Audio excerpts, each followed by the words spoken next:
राजस्थान माध्यमिक शिक्षा बोर्ड की तरफ से आज ठीक 4 बजे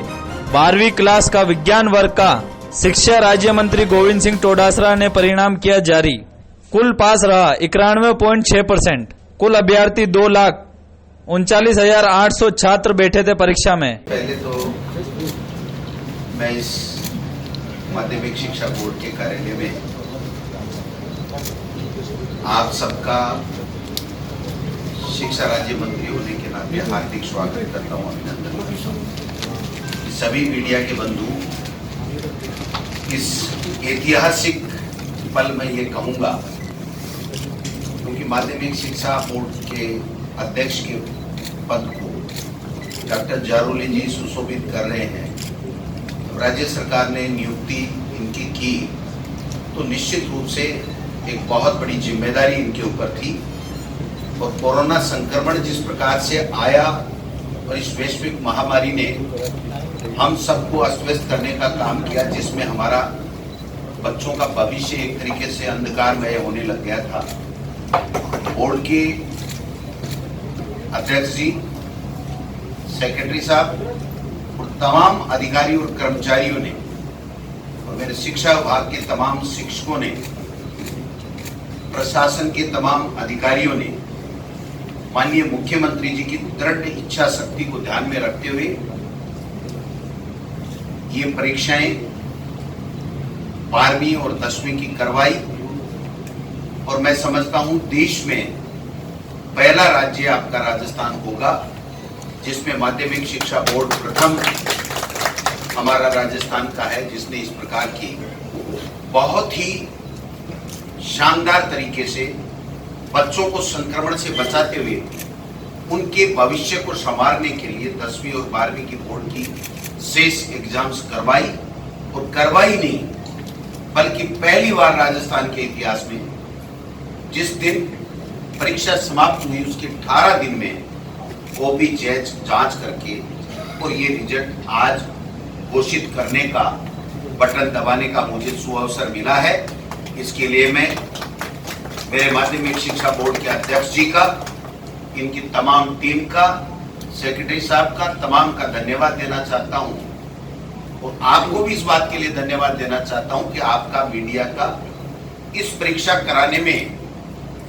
और इस कोरोना संक्रमण से निपटने में जितना माननीय मुख्यमंत्री अशोक गहलोत जी का और सरकार का और हम सब का आपने साथ दिया है। हम आपके इस अच्छे कार्य के लिए, नेक कार्य के लिए आपको सबको धन्यवाद देना चाहता हूं। वास्तव में हमारे लिए सबके लिए चुनौती थी, लेकिन इस चुनौती में हम सब ने मिलकर के बच्चों के भविष्य को स्वर्णिम बनाने के लिए एक कदम हम आगे बढ़े। इसके लिए केंद्र सरकार और तमाम लोग हमारे राजस्थान के यशस्वी मुख्यमंत्री अशोक गहलोत जी के नेतृत्व को सैल्यूट करते हैं, उसकी सराहना करते हैं और मुझे खुशी है यहाँ ये कहते हुए कि हमारे देश के प्रधानमंत्री जी ने एक बार नहीं, 2 बार नहीं बल्कि 3 बार ये कहा कि राजस्थान का मुख्यमंत्री अशोक गहलोत कोरोना संक्रमण से निपटने में जिस तरीके से कार्य कर रहा है उस तरीके से हम सबको स्टेट्स को करना चाहिए। ये हमारे लिए बहुत ही, मैं समझता हूँ, प्रेरणास्पद शब्द माननीय प्रधानमंत्री जी के थे। आज जो रिजल्ट जारी हुआ है इसमें कुल परीक्षार्थी जो 12वीं विज्ञान वर्ग का था उसमें 2,60,582 परीक्षार्थी थे, जिसमें से प्रविष्ट हुए 2,57,719 और कुल उत्तीर्ण हुए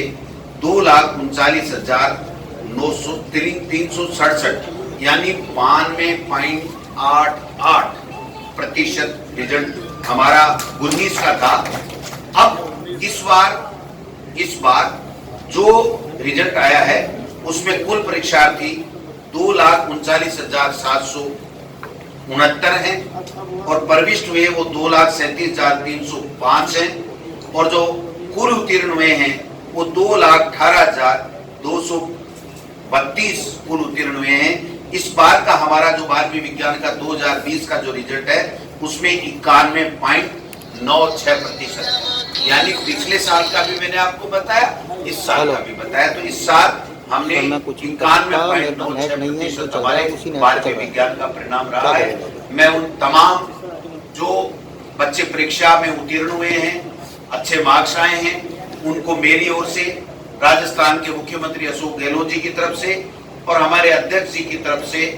तमाम को मैं बधाई देना चाहता हूं कि आपने अच्छी मेहनत की। आपके भविष्य के लिए ये जरूरी था। 10वीं और 12वीं बोर्ड की एग्जाम, माननीय मुख्यमंत्री जी ने कहा ये हर व्यक्ति का सपना होता है कि मैं 10वीं और 12वीं में मेरा क्या रिजल्ट रहा था। तो मैं समझता हूं ये जो काम करने का काम किया है उन सबको मैं बधाई देना चाहता हूं। और जो असफल हो गए, अंतिम समय में जब होता है तभी होता है। आज कोई एजेंसी तय होना नहीं होना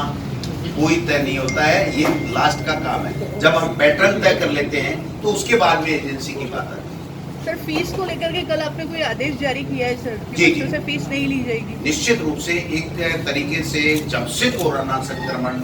हमारे यहाँ आया है तब से लेकर के माननीय मुख्यमंत्री अशोक गहलोत जी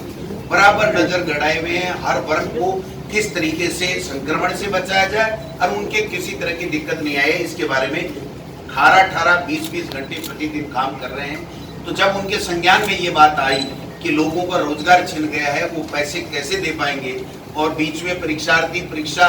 भी हम नहीं करा पाए थे, तो 30 जून तक हमारी प्राइवेट स्कूलों की जो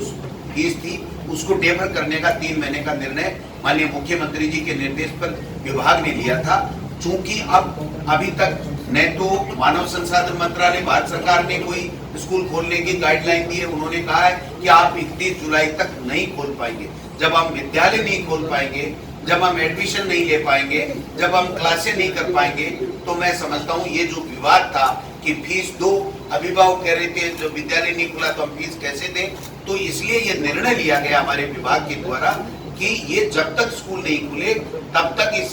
फीस को डेफर किया जाता है और जब विद्यालय खोलने के निर्णय होगा तो उसके साथ में किस प्रकार फीस क्या होगी, पाठ्यक्रम कितना होगा, संक्रमण से रोकने के लिए हमें क्या उपाय विद्यालयों को करने पड़ेंगे, ये सारी की सारी एक गाइडलाइन विस्तार चर्चा करके और उस गाइडलाइन के साथ में विद्यालयों को खोला जाएगा।